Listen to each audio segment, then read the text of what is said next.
made copies of top-secret reports for plans about nuclear war years before you copied the Pentagon Papers and released them to the press? Essentially my notes and sometimes verbatim excerpts, not the entire plans themselves, but on plans that were then unknown to the president, to begin with, to President Kennedy.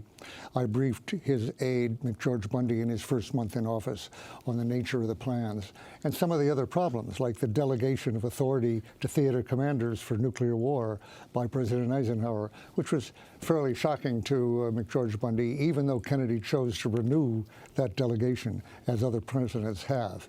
But I was given the job of improving the Eisenhower plans, which was not a very high bar, actually, at that time, because they were, on their face, the worst plans in the history of warfare.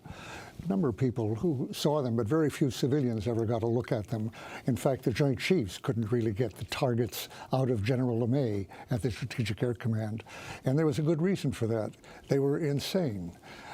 They called for first strike plans, which was by order of President Eisenhower. He didn't want any plan for a limited war of any kind with the Soviet Union under any circumstances, because that would enable the Army to ask for enormous numbers of divisions or even tactical nuclear weapons to deal with the Soviets.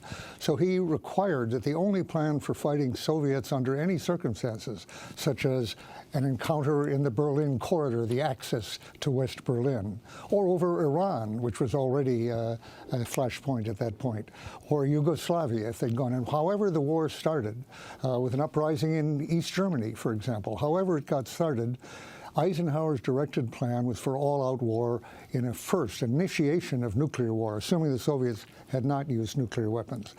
And that plan called, in our first strike, for hitting every city, actually every town, over 25,000, in the USSR, and every city in China. A war with Russia would inevitably involve immediate attacks on every city in China. And in the course of doing this, pardon, there were no reserves. Everything was to be thrown as soon as it was available. It was a vast trucking operation of thermonuclear weapons over to the USSR, but not only the USSR. The captive nations, the East Europe satellites in the Warsaw Pact, were to be hit in their air defenses, which were all near cities, or transport points, their communications of any kind. So they were to be annihilated as well. I couldn't believe when I saw these that the Joint Chiefs actually had ever calculated how many people they would actually kill in this course. In fact, colonels who were friends of mine in the air staff told me they'd never seen an actual figure for the total casualties. We had exact figures of the number of targets and how many planes would be needed and every sort of thing, many calculations, but not victims. So I drafted a question which the aide to McGeorge Bundy, Bob Comer, sent to the Joint Chiefs in the name of the president. And the question was, in the event of your carrying out your general nuclear war plans, which were first strike plans, how many will die? First, I asked, in the USSR and China alone. In the thought that, by the way, they'd be embarrassed to say, we have to have more time. We've never really calculated that. I was wrong, and my friends were wrong in the Air Force. They came back with an answer very quickly. 325 million people in the USSR and China alone. Well, then I asked, all right, how many altogether? And a few days later, 100 million in East Europe, the captive nations, another 100 million in West Europe, our allies, from our own strikes, by fallout, depending on which way the wind blew.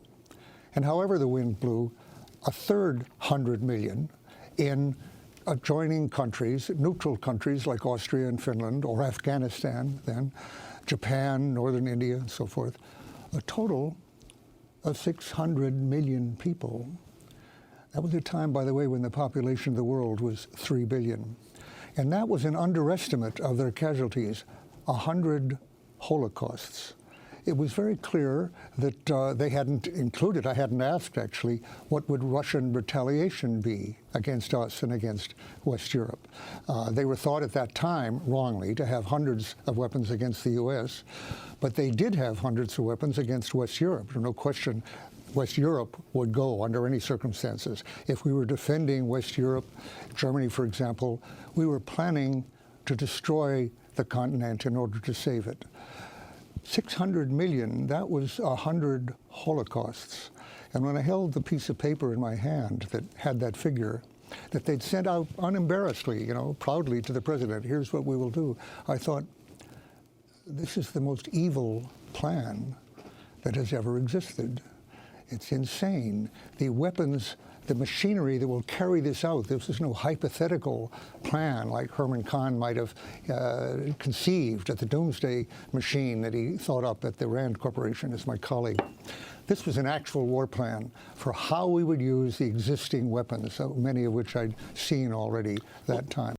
Pentagon Papers whistleblower Dan Elsberg speaking on Democracy Now! In December 2017 about his book, The Doomsday Machine, Confederate War Planner.